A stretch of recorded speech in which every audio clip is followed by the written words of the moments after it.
This is the Sustainable Goat Podcast. We look to nature for how we should interrelate to the world. All the answers are within nature if we take the time to listen. But what we have to find is a reasonable way how to handle plastic. You know, consumers expect more. They're expecting brands to be more sustainable. They're choosing sustainable brands. These are the stories and ideas from those that will define a generation.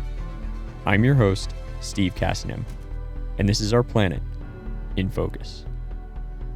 Growing up in Helsinki, what was life like when you were growing up? Okay, well, I can't remember much of Helsinki at all, to be honest with you. My family decided to emigrate to Australia when I was 4 years old. So my first memories are actually getting out of the aeroplane in Melbourne. That was such a long time ago that I don't remember anything of Finland. We were the equivalent of, have you heard the term 10-pound poms? No. In England, they used to have these incentives for people to migrate to Australia. And it only cost you £10, so they'd take the whole family over. So we were the Finnish equivalent. It's a funny thing, when we turned up in Australia back then, we were put into an internment camp of all things. I went to a place called Bonagilla. So all the migrants used to be processed through these internment camps. I mean, they wouldn't dare call them internment camps, but they were old army barracks, and you'd go in there and be fenced in, and you'd have to demonstrate a competent knowledge of the language, be able to demonstrate that you're financially self-sufficient. And then you go out into the community. And so when I turned up in Australia, I looked like a regular surfy kid, blonde hair, blue eyes.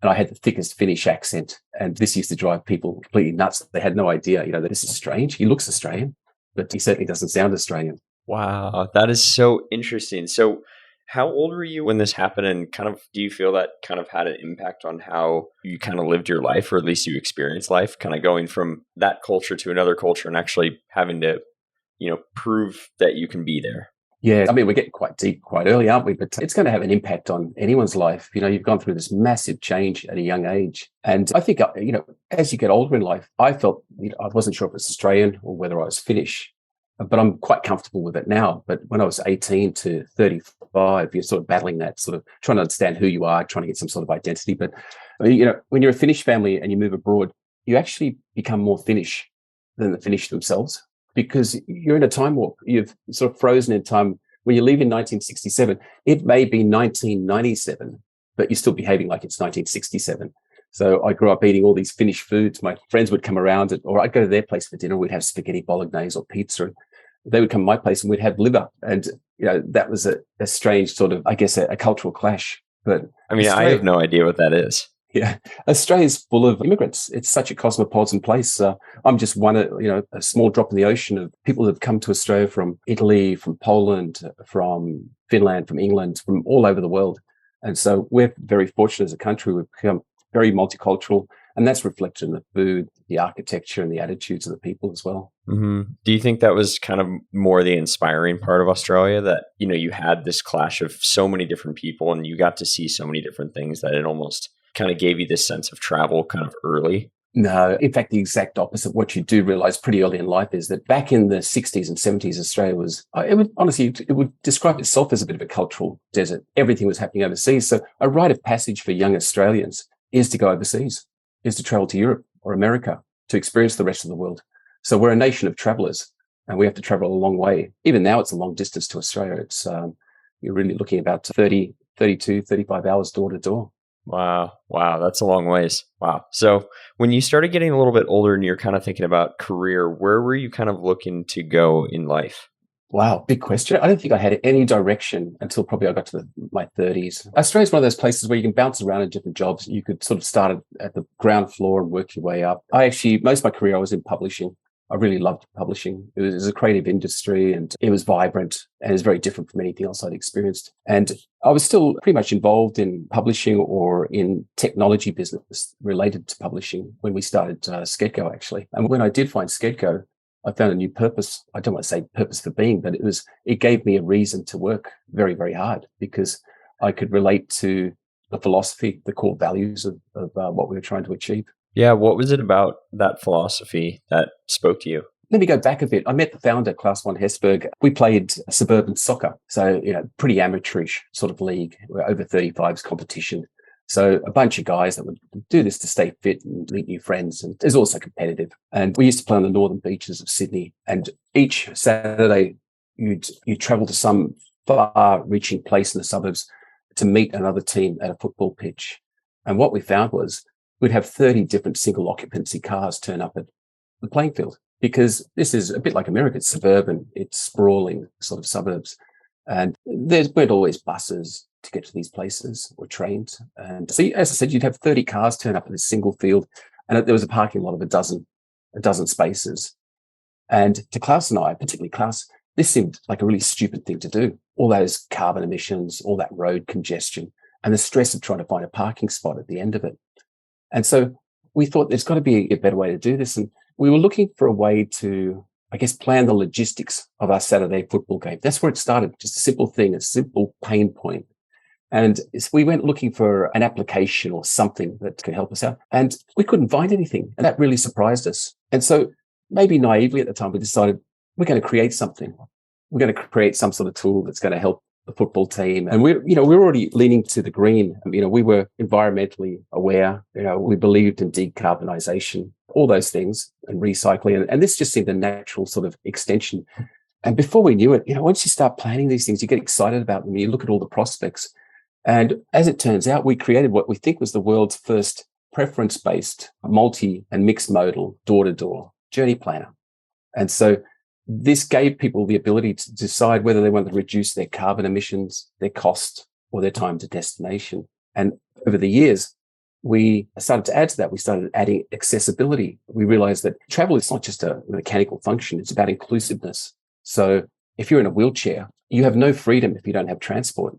And so we started to include things like wheelchair routing, disruption warnings. So if you're in a wheelchair, you could have the confidence of being routed somewhere and then be able to get back. Because in a survey that was conducted, I think it was in America, a lot of people didn't leave the house because they knew they could get somewhere, but they weren't too sure if they could get back. And so this is what our app sort of developed into. And in the end, I think, that pain point that we looked at, we realized that all we were trying to do is make something better.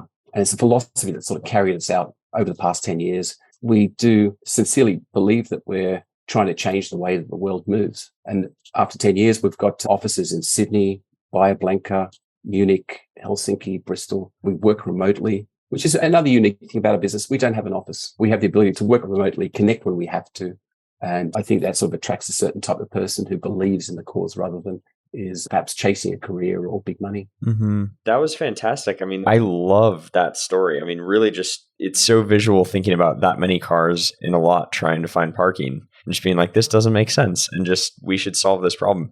And usually the problems that need solving are that simple, but they just need that kind of catalyst to get it going. It's such an interesting concept. And so when you guys were starting to build it, I mean, what was the data like? Because I would imagine it was so data heavy. Yeah, look, we've got the guy that developed the algorithm, Dr. Tim Cooper, is brilliant. When Klaus and I went to look for a way to build this, it was quite naive. We'd never really run a B2C business. We're both from B2B backgrounds, and we spoke to a couple of angel investors, had a look around for people that could technically build the solution, because we had a concept. We spent months and months whiteboarding this concept. And in the end, Tim Cooper was able to bring that concept to reality. And when we had the product in front of us, of course, we had issues like data is everything to solutions like this. The richer the data, the more enriched the user experience is. When we started in Sydney, and we were very fortunate at that time. There was a big push on data standardization and availability of data from the Public Transit Authority. We learnt as we went. We started integrating private transport service providers, points of interest, etc. But it's still the same challenge nowadays. Data, in the end, will determine how good that solution is. The technology that runs it is world-class, but it's only as good as what you feed it. Mm-hmm. So yeah, what has kind of mobility been like in the past? Like whether it's public transportation, how humans kind of get around, because mobility is an interesting concept. I mean, as technology evolves, we find better ways to get from point A to point B, and it's either faster, more efficient, more convenient, whatever it is. What's kind of that story of mobility been? Yeah, I think SkedGo and Mobility as a Service found each other in Bordeaux in 2016. That's the first time the term was used. And I think we all experienced what transport, or particularly public transport, has been like, because we've all lived through it. The traffic jams of private transport vehicles. Public transit was never renowned for its luxurious comforts or its timeliness. So, it's an old world view on transport. And as a commuter, you get what you're given. It doesn't particularly suit your circumstances or your needs, but you've just got to adjust to it. Mobility as a service has flipped that on its head. And what we look to do is we look to put the commuter at the center of the transport ecosystem. So when they're in the center of the transport ecosystem, they have a wealth of choice. They have the ability to make informed decisions. And it changes the dynamics of how the cities behave as well. So, you see nowadays with inclusiveness and particularly in public transit authorities or cities, they need to reach the dark spaces in the regional area. And so you see the innovation of new technologies like micromobility, scooters, share bikes, DRT, etc. And I think that's the major change because the old system didn't work. You couldn't build another road to get more volume into a city. You had to rethink about, well, do you really want to go into the city? Or if you do want to go to the city, are there alternatives? Is it easier to do it other ways? Mm-hmm. Yeah, that's fascinating. So yeah, mobility has been changing a lot. I mean, I remember when scooters and apps that you could get around so much faster in that micro small area. Does that change though how people depend on using your app if they just know they can kind of get somewhere? Or do you guys more want to incorporate that data into your platform so that way they know they can take a scooter and then get to this location? Yeah, I think we're dealing with two issues here. Is that the first is that integration of different transport service providers will give more options or alternatives to commuters. But what we're really talking about is a behavioral change that has to be affected.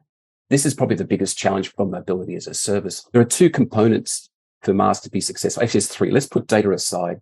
The data has to be there. The technology will take care of the rest of it.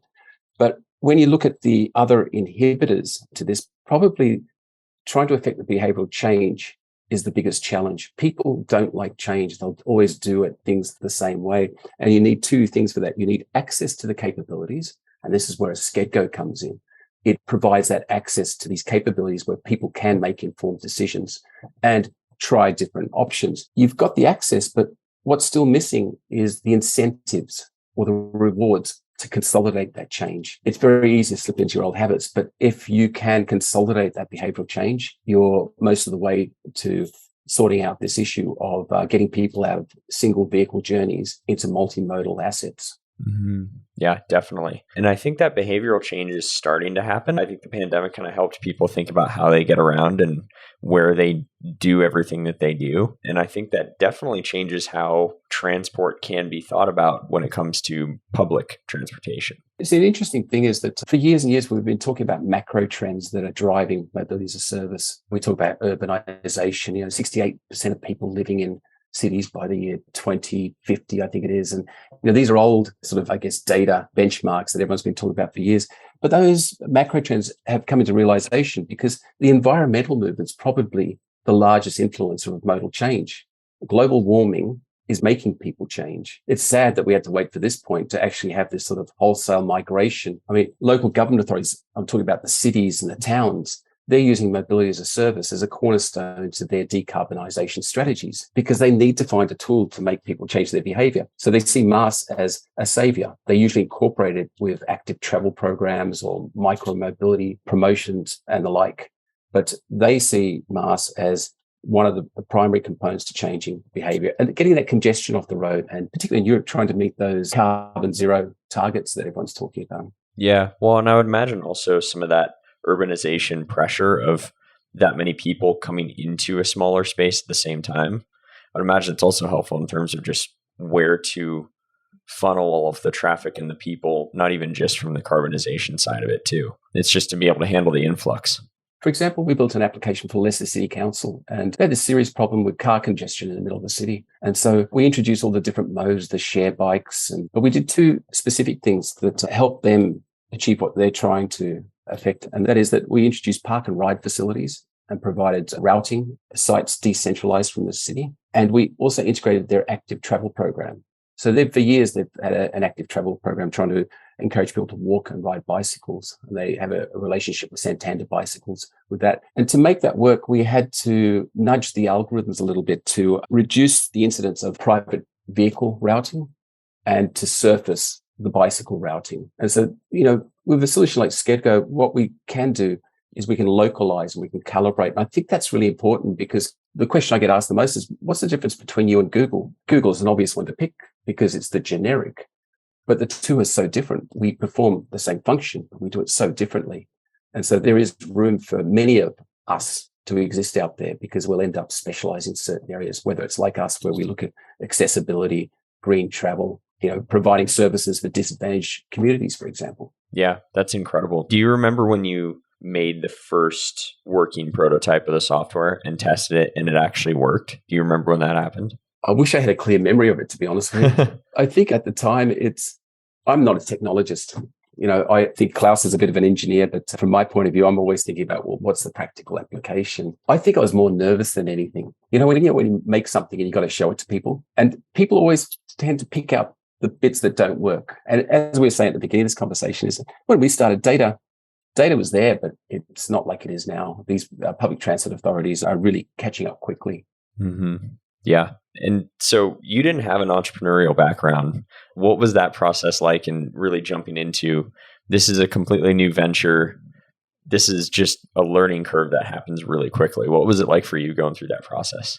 Yeah, pretty scary. I think Klaus described me as an intrapreneur. I'd set up a lot of businesses for corporates and the like. So I'm sort of used to looking for innovative solutions or trying to disrupt our own business. But this was really bleeding edge. For years we were bleeding edge. We were quite the evangelistic organization. I felt like I was out in the desert shouting at no one. And I found the learning curve intimidating from that technical perspective and frustrating from a business perspective because, frankly, people didn't get it in the beginning. And there was no compelling reason to move to mobility as a service back in 2016. People were still in denial. But what we're seeing post-COVID is that there's a lot of pent-up demand as organizations try to move into the space, as they realize that this is not a gimmick, it's not a bubble, it's something that has some substance to it.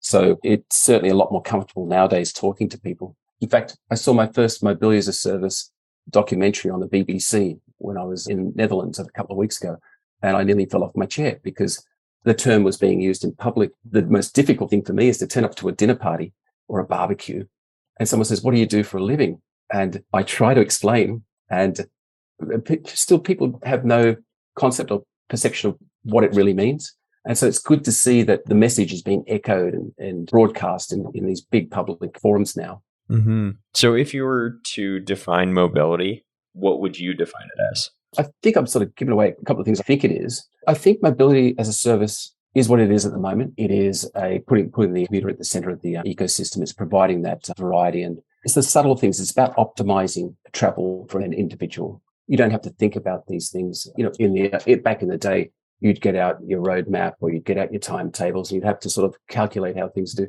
This thing's doing it for you now, and it's doing it quite effectively. I think the next phase is going to be fascinating for mobility as a service because we'll start to see contextual or situational journey planning. And so this is when the system machine learns or uses artificial intelligence to know what your situation is or what context you're in at the moment. So I'll give you an example is that an application will know that I've been to the hospital, that I may have a pair of crutches because I've broken my leg and it's raining outside. And it will determine what the best course of action for me is. Even though I may usually favor walking, it'll say it's raining, you've been to the hospital, we've got you an Uber. So it'll become predictive and it'll become a personal mobility assistant in the end. We won't necessarily have to use a handset like a phone or a computer to input data anymore. It will push this information to us on our preferred devices. And that will be a game changer. It'll take into account in a far more sophisticated manner the change times at transport nodes, the subtleties of my behaviors, my preferences, etc. And it'll become background for me. It'll be natural for me to be told where to go and how to go there and when to go. Yeah. And I would imagine it would also ease a lot of that decision-making process sometimes that I feel like unless you travel as a commuter, it becomes a lot of decision-making to figure out how to get where you want to go in a more either sustainable way or I just went to the hospital, anything like that. So I'd imagine that ease of friction would help the process too. Yeah. And there's two sort of scenarios here is that your common daily commute, you're probably not doing it the most efficient way anyway. It's habit. You probably get into your car or you catch a certain bus or whatever it is. You don't even think about changing that because you're comfortable. You know, it's predictable. You know where you're going to be. I always find it interesting when I go into a new city and I've got to work out how to get somewhere because that reminds me of the challenge of actually commuting, turning up at an airport and trying to work out what train I catch, where I change, what I do when I get at the other side, etc. That's when a journey planner or a mobility as a service solution comes to its fore, because all you have to do is put the destination and the rest is done for you. Wow. And so from an impact perspective, what does that look like when a consumer decides to start to kind of change that behavior? What does that kind of look like on the impact side? Yeah, it's an interesting question. I don't know if we've got enough data yet to measure the impact. We did a white paper a little while ago, and it's interesting. In the United Kingdom, 60% of 1 to 2 mile journeys are still done by a car. So you put that into context, and then you start to think of small changes, someone going park journey. And then you can actually calculate the carbon emission reduction. You can calculate the cost differential. But I think we're at the beginning of really seeing the value of this. And I don't think we've got enough data yet to give an accurate picture of what it looks like.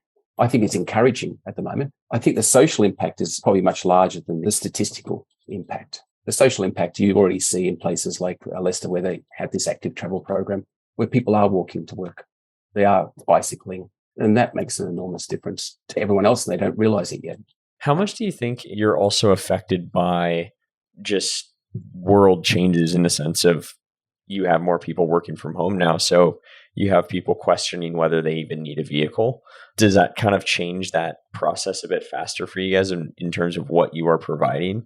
Because, maybe their preference is more, they now go places either just to grocery shop or to maybe go into the town for the day, but maybe not commute. Yeah, it's an interesting question, because I take my daughter as an example. She doesn't have a driver's license, doesn't want one, never will. And that's because I think the world is very different from when I was her age. So you've got the ability now to commute. When you come back to the pandemic situation and people working from home, people are still traveling, but they're doing it in a different way. The real winners out of the pandemic, for example, are the micro-mobility providers, is the scooters and the share bikes. They've actually gone through the roof because more people are adopting that as a transport mode, because they don't have to cycle all the way into the city. Or they may use mass as it should be used. They'll use it as a multimodal tool. So they may walk to the train station, catch a train, get onto a scooter, get off the scooter, then walk, or whatever it is. So, when you ask someone what is mobility as a service, they probably couldn't tell you, but they're practicing it already. And there's also, I think, I talked about core values before. More people are traveling with conscience. I think you see that a lot nowadays.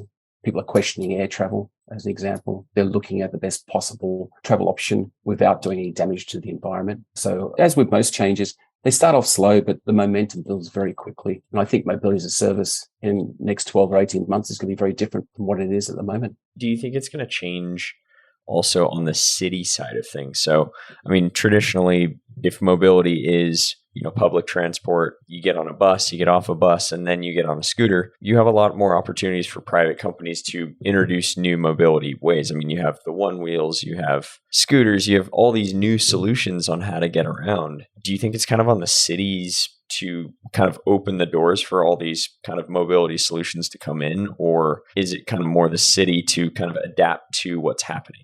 Realistically speaking, I think it's going to be a bit of both. We're seeing it, different experiments in different parts of the world as to how local government authorities react to this. We're at a crazy time at the moment. It's like when anything new comes along, there are so many different iterations and versions of things that we're having all these colorful flowers bloom in this sort of paddock of mobility as a service, and it'll settle down. There'll be consolidation and there'll be a template to follow. But at the moment, I just think it's great that you've got certain cities that are approaching it differently from others, but the goal is the same. They've all struggled under the weight of congestion and pollution, and they are genuinely trying to make a better life for the constituents. One of the other things that we can introduce in mobility as a service, we're looking at with a couple of clients at the moment, is safer walking, just to provide safer walking routes, to align their routes to brightly lit streets and CCTV cameras, as an example. So the opportunities are endless, actually. It's the data that's inhibiting the development of all this stuff. Yeah, that makes sense. And where does really that data funnel happen? Is it more collecting of the city data? Is it private data? How does that data flow work to where you can actually improve the product too? Because you mentioned AI, and obviously that needs data in order to improve. It is a challenge because there's disparate data sources. There are some industry standards that have formed, and I won't go into the acronyms, but you've got certain standards for public transit, for micro mobility, etc. But it's patchy in most cases, because it's drawing the data from a legacy system. Buses are a great example. they've been around for whenever. And the challenge we've got there is that they've never really thought of data as an asset. Their assets are vehicles, their customers, and they have a certain route. So data was never really something that they put a big emphasis on. And now that we find that we need this data, it's patchy because it's starting behind the pack and it's expensive for them. So you can't really turn around to a bus company and say, give me data tomorrow. It's going to take them a while to get the systems in place and to be able to collect the data properly and so on. So you basically have the ability to scale as fast as needed. It's really just whenever the cities can adopt enough data. And we see this all the time. Sometimes we'll go into a city and we can get from signing a contract to having a mass solution out within about 8 weeks. In other places, it might take us 8 months. It's a combination of having access to the data, getting consensus on what has to be built and how it's going to be built, etc. That timeline's reducing all the time. In fact, our average build time is about 12 weeks for a comprehensive mass solution. Wow, that's incredible. And where are you guys kind of located right now in terms of where your solution's actually working?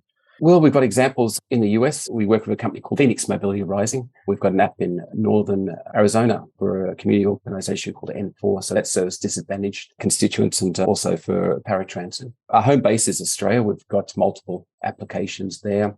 We recently launched in Japan and we've got applications in several European countries and the UK. UK is actually an interesting location at the moment because the government has been providing a significant amount of grant money to these cities to introduce carbon reduction strategies. So you're seeing an expansion of mass in that area at the moment. It's quite quick, actually. It's quite comprehensive. Yeah, I was actually going to ask, which country do you believe is the most advanced, if you will, when it comes to mobility? They're all different. It would be unfair of me to say which is the most advanced because I think they're doing different things. Yeah, look, the Australian market is a great ecosystem. It's self-contained. It's good data, but what it probably lacks compared to Europe is the commercial cloud to drive a lot of this creativity. Probably the most vibrant area for flexing the muscle of mobility as a service, trying new things is probably the Netherlands at the moment, maybe France as well, because you've got the ingredients there, you've got the technology, the skill set, you've got the population, and you've got the other funding to do it. In fact, in places like France, Netherlands, and Belgium, they've even introduced legislative change to encourage multimodal travel. And so this has spawned a lot of B2B businesses that are providing mobility as a service solutions. Wow, that's incredible. Yeah, I always wondered about that because even within your own country, each city will have different mobility solutions that are, some are more advanced than others, some are more convenient than others. So I'm always interested in hearing, for someone who is in the industry as deeply as you are, to which one is the best, if you will, at different things. That's an interesting thing. I think the US markets will take off. It's only a matter of time. There are a number of POCs that are in play there at the moment. We saw some funding of the transit agencies a couple of years ago, and that enabled them to introduce mobility as a service as a concept. America is a lot like Australia. The car dominates its vast distances. And I think in the end, that's the only thing that will really slow it down. I think in the urban capitals, those sort of highly populated areas, mobility as a service will naturally evolve, but it'll be an extension to the existing legacy businesses, in my opinion.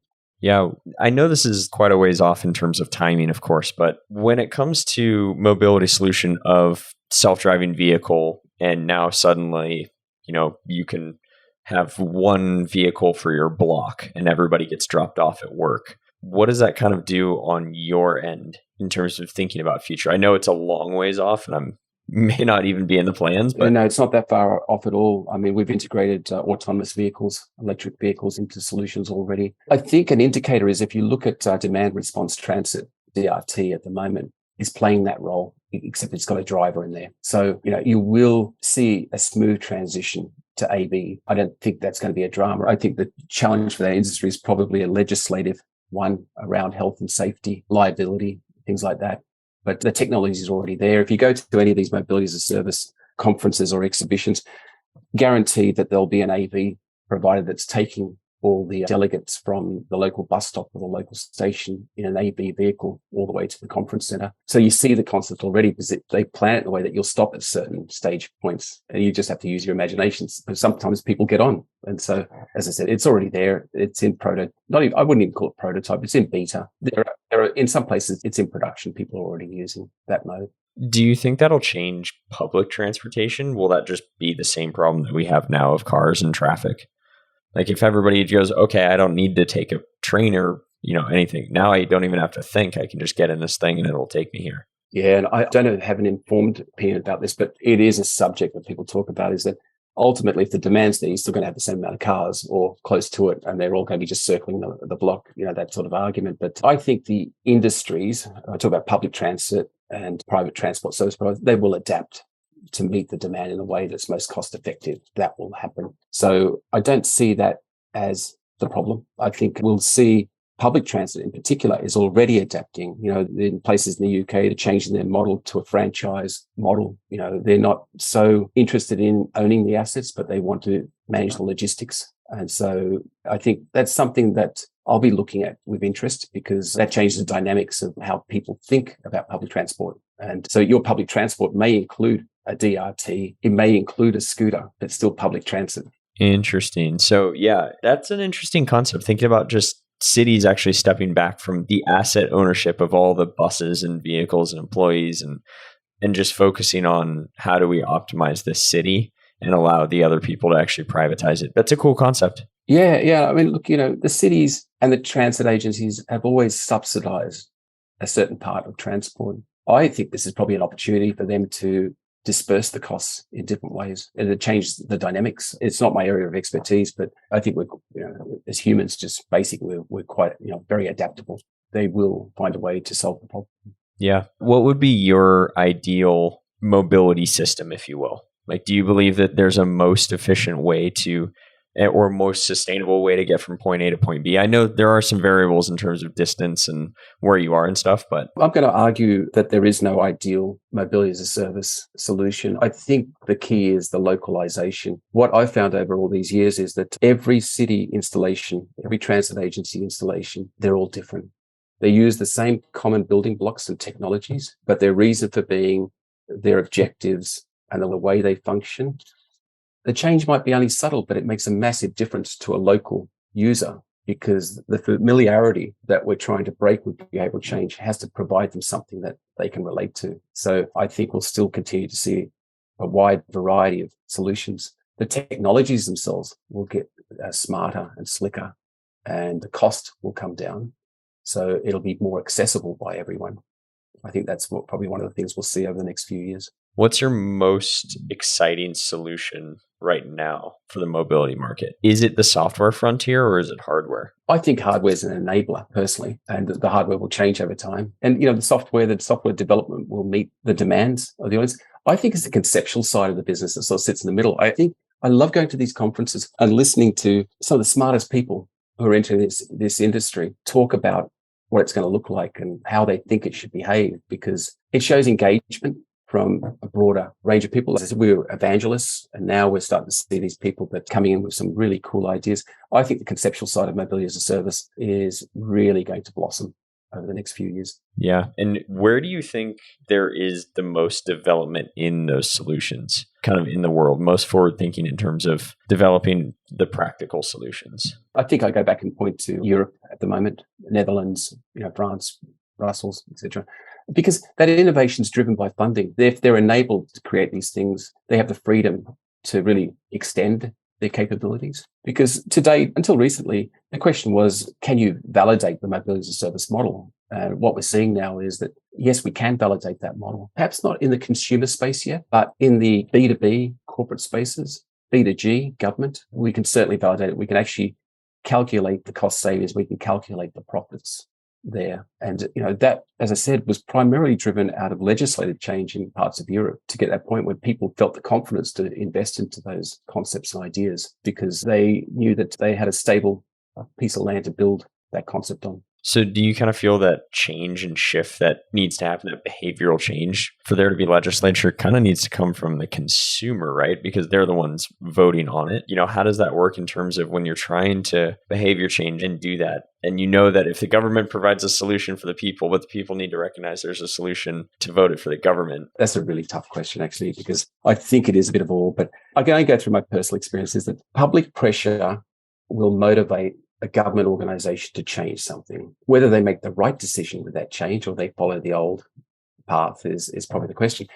What you need in the mix are those evangelists that will lead the way. And look at a guy like Sampo Haytinen from Mass Global. And he's a true evangelist. Whether he has the model right or wrong, we'll all find out later on whether we've got it right or wrong. But he went out and he single-handedly brought the cause to the fore. And I have to admire him for that. So I think it's a mixture, because your politicians will listen to influencers, they'll listen to the public, but they'll also listen to the people that hold the purse strings. So I think we've got that point where it's unstoppable now, mobility as a service. The concept's out there, it's validated, it's working, and I think we'll all benefit from it. Yeah, it'll probably be a little bit of a back and forth where, one kind of goes up above the other and they kind of raise each other up at the same time, which I think might be a good way to do it. Do you feel like on the preference side of things, do you feel the preference is more for the convenience or for the time or for the sustainability? Because one of the things that I've noticed, at least in the sustainability side of things, is if the consumer's not technically open to it, I'm choosing to do this. What is another motivating factor that the consumer would benefit from it, whether it's price, cost, speed? But what are you guys kind of finding on your side? What is the preference? Yeah, this is where the behavioral nudging comes in, because you can influence a consumer's behavior. But if we just took all those external influences out, what we typically find is that someone will open up one of our apps and go, that's cool. They won't go anywhere near the preference settings initially.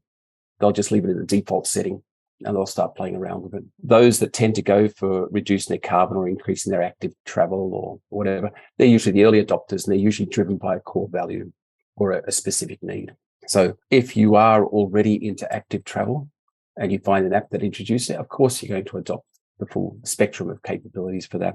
But if you're a mother of two and you just want to get to the shops, you're probably not going to go near that. The ergonomics or the stickiness or the usabilities is always going to be an arms race. The choices that people make, they again will be influenced by external sources, whether it's the press or it's incentives or it's whatever, their friends, and that over time becomes a viral situation. We are seeing an increase in carbon reducing journey plans because of the nature of the world at the moment, because it's in the news every day. So people are far more aware of it.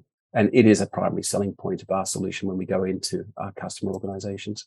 Yeah. How much of what you guys are doing is education, or how much of it is just, okay, here's our solution and just adoption? Yeah, you've struck on something that we probably learnt later than we should have, is that it's one thing being an evangelist and talking about the benefits of Mass, but to go in and educate people is another thing. So, education is an inexpensive exercise as well. So we do rely primarily on our customer organizations because they're the ones that want this solution. But we do find ourselves almost as consultants in the industry, explaining how this works. And we do this through the press, business press. We do this through opportunities like this, just to talk to people about it, because you can talk about education in how do you practically use an application and try and explain the mechanics and the benefits that way. I think education itself is almost saying, I think it's more effective when you say, hey, have a look at this. These people are using it, and that's why they're using it. So it's almost justifying its existence.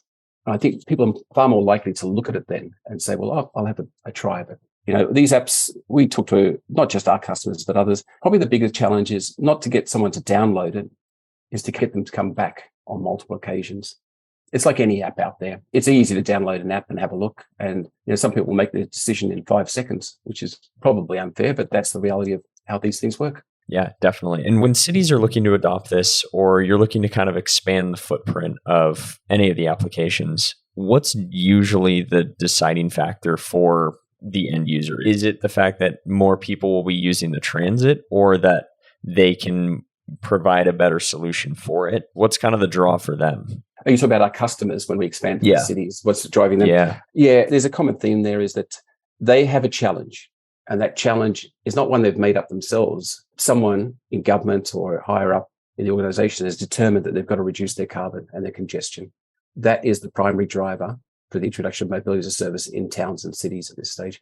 Towns are a little bit different because you may have a cohort of user or a specialist need. So it might be a rural location, or it could be, as we've done with Phoenix, it's serving a disadvantaged or disabled communities. We should never forget that the applications that work are those that are purpose built. They deliver a purpose, a reason for being. So if you just go out there and put an app out there and say, hey, this is really cool, use it, it's not going to work. But if it's out there for a purpose and it delivers some real value and people benefit from it, you're in a much better position to realize the value out of it. Mm-hmm. Yeah, definitely. And how's kind of been the growth of the application for you guys in terms of growth in cities, users, feedback? I mean, how's the experience for everyone? It's a bit of a story here. When we, I talked before, we didn't have a commercial model when we started. We didn't know what we were going to do. We launched a B2C application. We decided that we can launch this thing globally, and we launched a product called TripGo. Now, TripGo is available in 600 cities. That's more than what we service at the moment. We never got to really realize the value or the commercialization of that product, but we still retain it because it's great, because we can assess user behavior and so on. So we don't necessarily look at volume as a true indicator of our success anymore. We can set up a new city in 3 days. It's not a big deal. What we're trying to do is establish great use cases and showcase customers in certain customer groups. So we service corporates, transit agencies, and cities. And what's really important for us is to serve a customer like Transport for Greater Manchester or Leicester City Council or the Transport Department in Queensland, because we know that makes a material difference to people's lives, but also profiles us on the strengths that we have. We can really flex technology muscle there to show what these solutions can do. I think the volume will come. There's no doubt about that. The next phase of our development is making this accessible for everyone. As a platform business, we want a single person to be able to come to our website and transact and get something out of it, or to be able to have people can self-serve and create their own solutions. So if you're an outback city in Australia or a Nordic village in the north of Finland, you should be able to have access to these same capabilities to be able to develop your own MaaS solutions. Mm-hmm. And what was that process like when you built this platform and put 600 cities on it and we're B2C and this was the commitment of the business? What was that moment like when you kind of had to go the other direction? Yeah, and that was 2016 when we, Mobility Service and SkedGo collided as a point of realization, because we could demonstrate we could successfully launch this application globally in hundreds of cities, but the appetite wasn't there. We were, as I said, bleeding edge. We were so far ahead of the market that there's a yawning gap. No one was going to buy this solution. And that's demoralizing when you think you've got something fantastic and no one wants to talk about it and no one wants to buy it. Then we realize that our technology is so good that, in fact, what we should be doing is enabling people that want to do this. So we started off with the early adopters, organizations, corporate organizations. There's Optus in Sydney was our first client and still with us. And the reason they wanted it was not to make money. They wanted to deliver a better experience for their staff. This was a HR initiative. And so you pick up a corporate like that, suddenly other people start to look at you in a different light. Wow. That's incredible shift, by the way, to do that kind of in a very nice, smooth way. I wouldn't say it was smooth, but it was interesting. In retrospect, it's always smoother than it was in the moment, for sure. Yeah, those pivots are always really important, though. But I think that's also part of the process of growing the business, though. You're trying to solve a problem and you have to kind of open some doors and kind of see which is the best solution for your, what's your best application for the solution that you come up with. Yeah, and you've got to be really honest with yourself as well as the term. And these are cliches, and I hate using cliches, but there's that term to disrupt your own business. We're constantly doing that. We're constantly trying to lower the cost of entry. We're challenging ourselves to deliver different feature functionality. It's not always thought up by us. Our customers are very creative. Sometimes our customers come to us and they've got an awesome idea, and we're willing to take some risk to develop that. And I'd hate to lose that enthusiasm and the creativity and innovation in the business. Mm-hmm.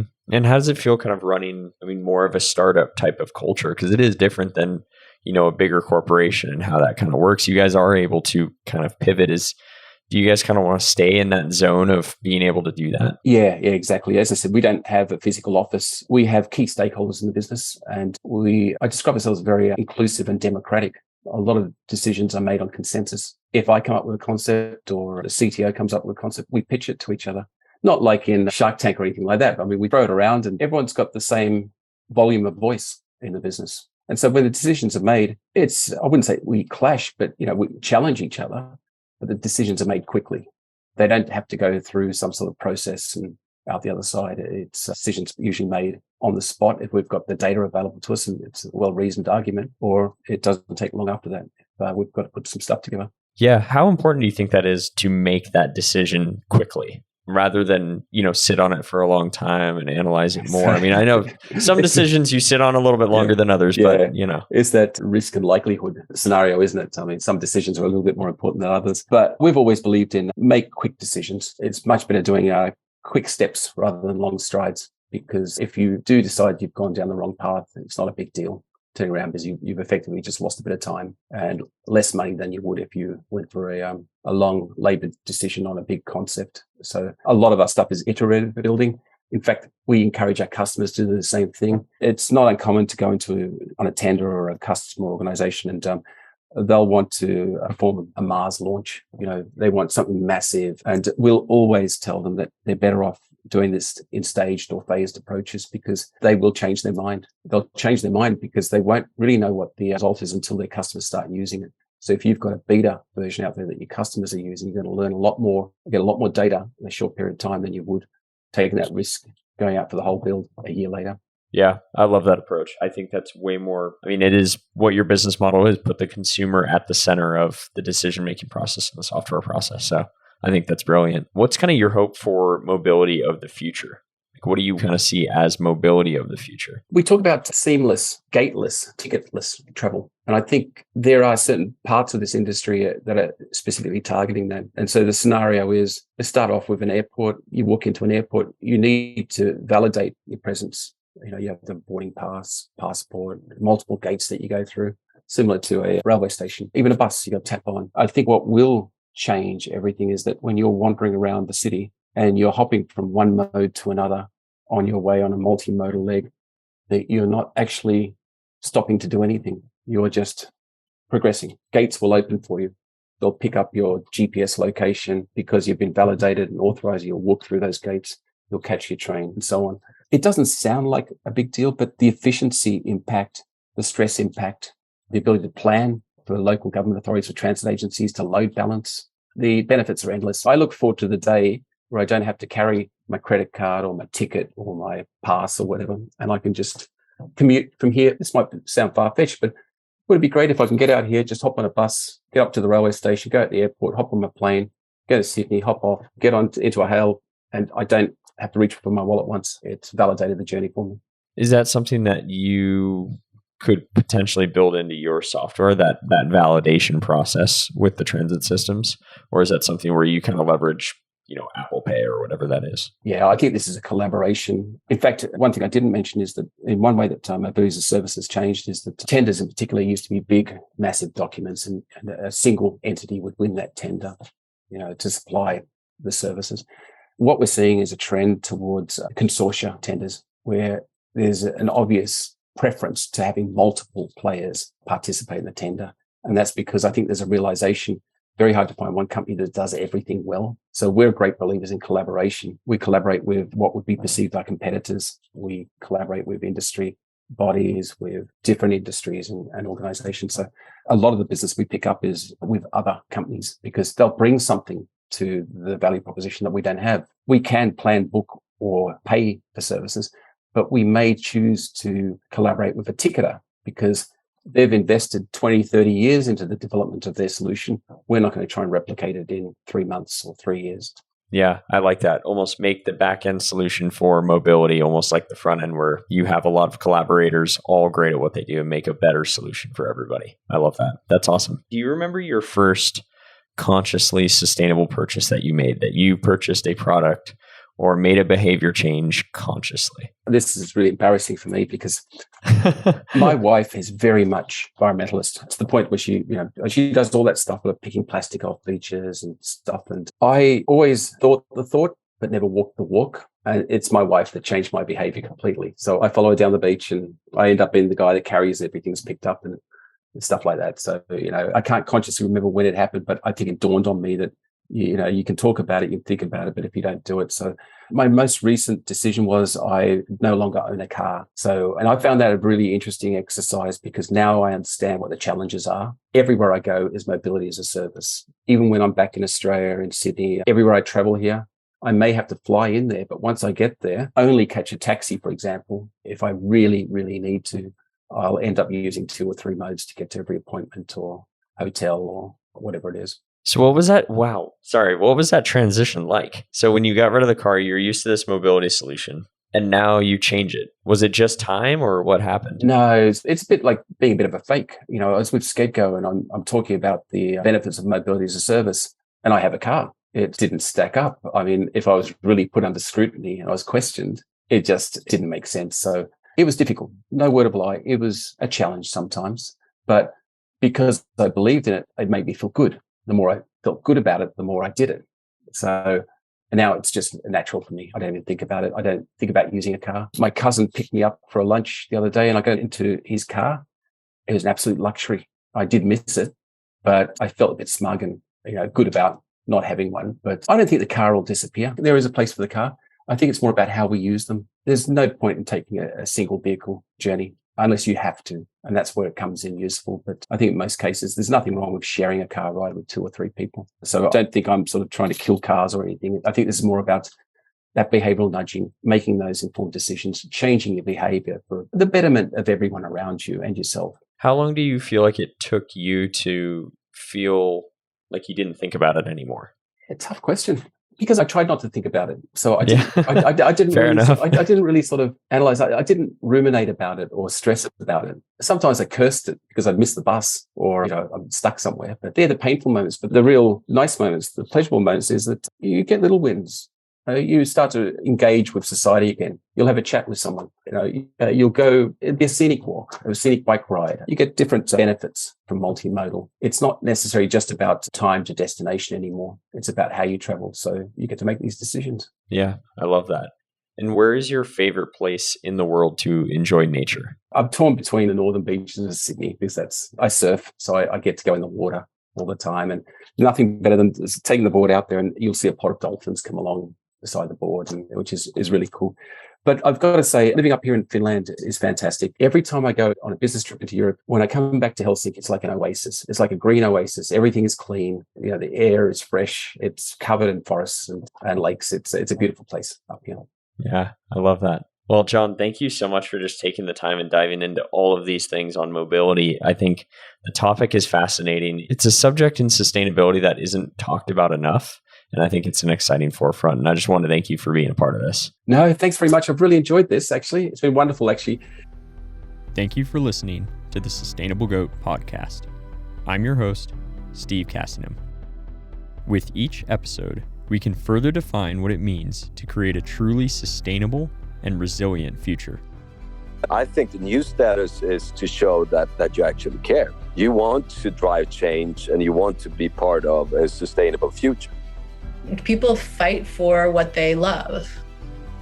Let's really all target for a small but significant shift in the way we live, we consume, and we plan our life. Join us at sustainablegoat.com.